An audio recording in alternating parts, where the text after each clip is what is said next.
हैं आकृति अरोड़ा और आप देख रहे हैं लॉ से दोस्ती। This channel is specifically for legal and journal awareness. So do like my videos, do comment and don't forget to subscribe to my channel so that you don't miss out any update। तो last video में हम discuss कर रहे थे consideration के बारे में। उससे पहले हम डिस्कस कर रहे थे basic elements of Indian contract act, जो कि थे offer, acceptance, consideration and capacity to contract. आज की इस वीडियो में हम डिस्कस करने वाले हैं कि कंसिडरेशन की एक्सेप्शंस क्या है। तो ये कंसिडरेशन की पार्ट सेकंड वीडियो है, राइट? चलिए शुरू करते हैं। पिछली वीडियो में हमने डिस्कस किया था कि कंसिडरेशन क्या होता है। आप मेरी लास्ट वीडियो देख सकते हैं, उसमें मैंने डिटेल में डिस्कस किया है कि कंसिडरेशन क्या होता है।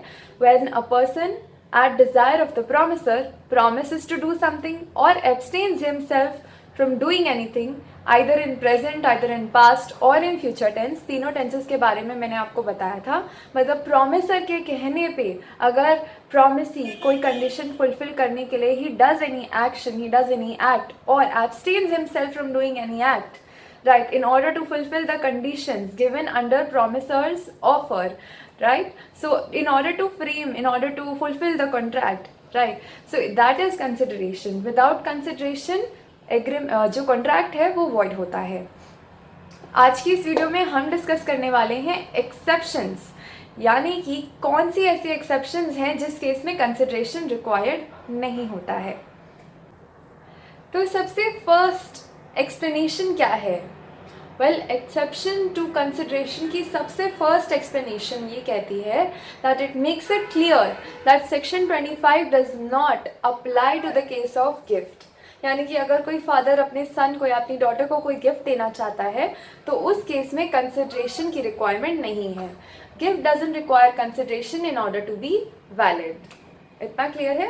एक्सप्लेनेशन 2 पे पढ़ते हैं। एक्सप्लेनेशन 2 में गिवन है, अभी हमने एक्सप्लेनेशन 1 पढ़ा था, अब हम एक्सप्लेनेशन 2 पढ़ रहे हैं, जिसमें ये गिवन है that it makes it clear that the consideration must have some value in the eyes of law even though it need not to be adequate. यानी कि ज़रूरी नहीं है कि वो बहुत ज़्यादा अमाउंट हो, कभी कभी कम अमाउंट में को भी कंसिडरेशन कंसीडर किया जा सकता है।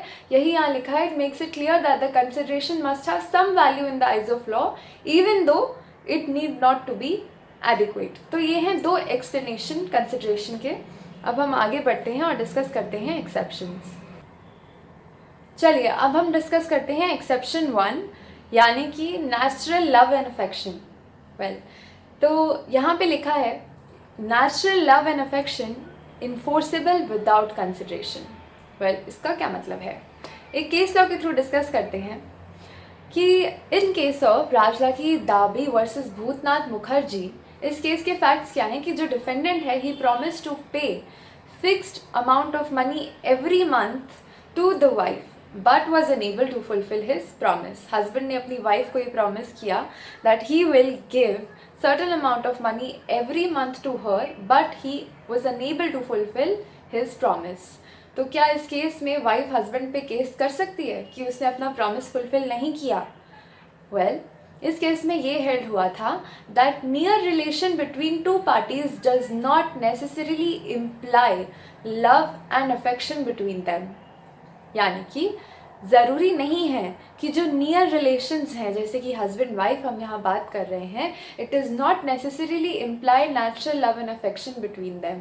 तो लॉ इसको नेचुरल लव एंड अफेक्शन के केस में डील करता है, लेकिन यहाँ पर एक लव एंड अफेक्शन, एक एग्रीमेंट नहीं हुआ है लव एंड अफेक्शन से, यानी कि यहाँ पर कंसिडरेशन की रिक्वायरमेंट नहीं होगी एंड एग्रीमेंट जो था वो नहीं माना गया, कॉन्ट्रैक्ट नहीं माना गया और वाइफ हस्बैंड को स्यू नहीं कर पाई। इसमें ये हेल्ड हुआ that court did not find love and affection between the 2 parties and therefore due to lack of consideration this agreement between husband and wife was declared to be void।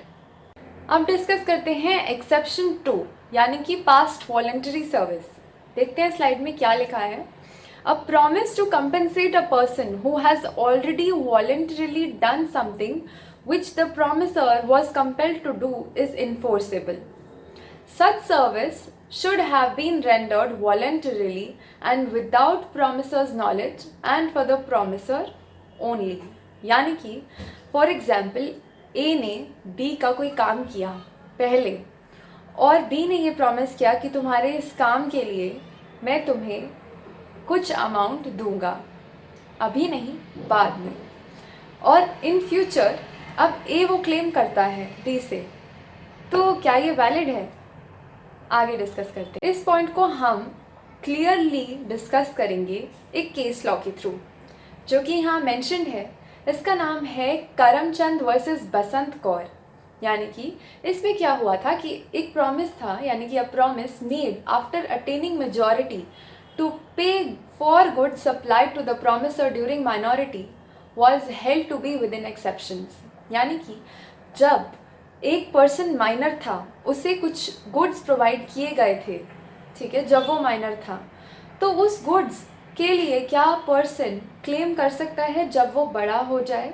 यानी कि जिस person ने minor को goods दिए थे जब वो minor था, तो जब वो माइनर बड़ा हो जाएगा तो जिस पर्सन ने उसे वो गुड्स दिए थे, क्या वो पर्सन उस ग्रोन अप माइनर से, यानी कि जब वो मेजर हो जाएगा तो क्या वो पर्सन उस मेजर बच्चे से, उस मेजर से क्या कंपनसेशन ले सकता है उन गुड्स की जो उसने उसे तब दिए थे जब वो छोटा था? यानी कि दोबारा बताती हूँ, एक पर्सन था बी और ए था माइनर। जब ए माइनर था तो बी ने ए को कुछ नेसेसरी गुड्स प्रोवाइड करे थे। ए बड़ा हो गया, तो क्या बड़ा होने के बाद बी ए से उस अमाउंट, उस गुड्स का अमाउंट क्लेम कर सकता है? क्या वो वापस ले सकता है क्या? तो इस केस में ये हेल्ड हुआ था कि हाँ, जो बी है वो ए से ले सकता है कंपेंसेशन। यही यहाँ पर लिखा है that to pay goods supplied to the promisor during minority was held to be within exception. यानी कि बी ने जो गुड्स प्रोवाइड किए थे ए को जब वो माइनर था, तो उस केस को इन्होंने मान लिया पास्ट वॉलंटरी सर्विस। यानी कि बी ने पास्ट में वॉलंटरी सर्विस ऐसी करी थी जिसके लिए आज, यानी कि फ्यूचर में, वो लायबल है कंपनसेशन के लिए। आगे बढ़ते हैं एक इलस्ट्रेशन की तरफ। A and B are friends, ठीक है। B treats A during A's illness, clear है। B does not accept payment from A for the treatment, यानी कि A और B दोस्त हैं। B ने ट्रीटमेंट किया A की इलनेस का, पर B does not accept payment from A। बदले में वो क्या कहता है? For the treatment and A promises B's son, B का जो बेटा है C, A प्रॉमिस करता है कि वो उसे 1000 रुपीज़ देगा। Here C to whom the promise was made did nothing, क्योंकि B की इलनेस थी, B और A की इलनेस थी, B और A फ्रेंड्स थे, और ट्रीटमेंट किसने किया? B ने। B का सन कौन है? C। तो C ने A के साथ कोई भी बात नहीं हुई है, C ने A की ट्रीटमेंट नहीं करी है, तो C did nothing to for A, right? C did no voluntary service। तो क्या बाद में C A से 1000 रुपीज़ क्लेम कर सकता है? इस केस में ये है कि C जो है वो A से क्लेम नहीं कर सकता, क्योंकि C ने कोई वॉलंटरी सर्विस A के लिए करी ही नहीं। किसने करी थी वॉलंटरी सर्विस? B ने। तो यहाँ पे C क्लेम नहीं कर सकता। बात करते हैं एक्सेप्शन नंबर 3 की, जो कि बात करता है time bar debt. Time bar debt enforceable होता है। इसकी एक्सेप्शन कुछ इस तरह है। The promise referred to in section 25 clause 3 must be expressed, यानी कि thus a debtor a letter to his creditor to come and receive what was due to him was held to disclose to express promise। जो भी amount बचा है, अगर उसके लिए debtor's letter to his creditor, debtor अपने creditor को letter देता है to come and receive what was due to him, आके वापस अपने पैसे लेने आ जाओ, ठीक है, that is held to disclose express promise. यानी कि यहाँ पे वो एक प्रॉमिस कर रहा है कि आप आए और अपना वो पैसा ले लें जो ड्यू था, राइट। तो यहाँ पे एक एक्सप्रेस प्रॉमिस हो गया। Next, where a tenant in a letter to the landlord refers to the areas of time barred rent and says that I shall send by the end of the month, it was held that document satisfies the requirement of section 25 clause 3 sub clause 3, right। आगे बढ़ते हैं। अब इनके अलावा बात करते हैं other exceptions की, कि कहाँ पे कंसिडरेशन रिक्वायर्ड नहीं होती है। सबसे पहला है एजेंसी। एजेंसी में कंसिडरेशन रिक्वायर्ड नहीं होती। फॉर एग्जांपल एक पर्सन है, उसका जो एजेंट है वो प्रिंसिपल का काम कर रहा है, यानी कि उस पर्सन का काम कर रहा है, तो क्या कंसिडरेशन रिक्वायर्ड होगी? इस केस में कंसिडरेशन रिक्वायर्ड नहीं होगी, क्योंकि एजेंसी के केस में कंसिडरेशन रिक्वायर्ड नहीं होती है। नेक्स्ट है रेमिशन by the promisee of the performance of the promise. Next, extend time for performance of a contract, यानी कि अगर कोई टाइम एक्सटेंड किया जा रहा है for performance of the contract, उसके लिए भी कंसिडरेशन की रिक्वायरमेंट नहीं रहती है।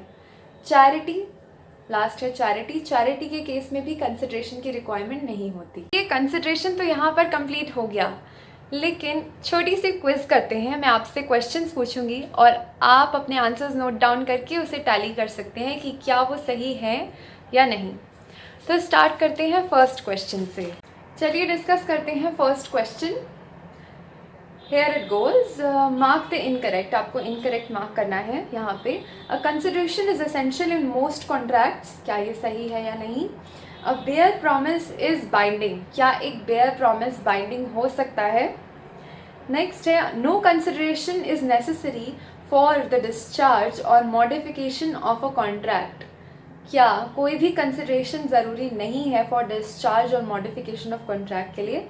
D, consideration is a return something for something. Well, किसी चीज़ के लिए आपने कुछ किया तो क्या कंसिडरेशन हम इन रिटर्न करते हैं? वेल, इन चारों में से क्या सही है ये आप सोचें और गेस करें कि क्या सही हो सकता है।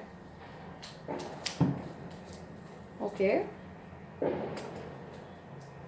आई गेस आपको थोड़ी से सेकेंड्स में और दे देती हूँ, सोचें। वेल, इसका आंसर है B, a bare promise is not binding, यानी कि कोई भी बेयर प्रॉमिस जो है वो बाइंडिंग होगा ये ज़रूरी नहीं है। ठीक है, ये इनकरेक्ट है यहाँ पर, बाकी सभी करेक्ट हैं, राइट? तो आगे बढ़ते हैं। एक बार आप चाहें तो इसे नोट कर सकते हैं।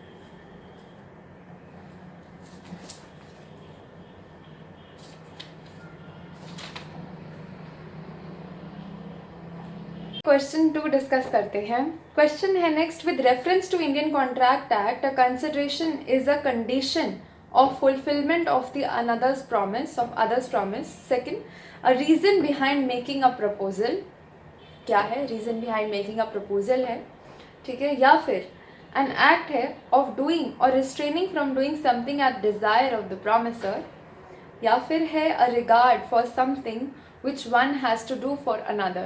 तो इन चारों ऑप्शंस में से आपको क्या सही लगता है आप नोट करें और फिर जो भी आंसर होगा आप उसे टैली कर सकते हैं। चलिए सोचिए थोड़ा, आप नोट कर सकते हैं, मैं आपको टाइम दे रही हूँ। क्या लगता है क्या होगा? वेल, इसका आंसर है ए, यानी कि conditions of fulfillment of the others promise, right? यानी कि क्या है? Reference to the Indian contract act, consideration क्या है? कंसिडरेशन है condition of fulfillment of others promise. Obviously condition है ये एक फुलफिल करने की अदर्स प्रॉमिस को। नेक्स्ट क्वेश्चन है, मार्क द करेक्ट स्टेटमेंट। यहाँ पे फर्स्ट ऑप्शन है कंसिडरेशन में move at the desire of the promisor और any other person. Option B है consideration must move at the desire of promisor. Option 3 है an act done at the promisor's desire furnishes good consideration for his promise even though it is of no personal significance or benefit to him। और last option है none of the above।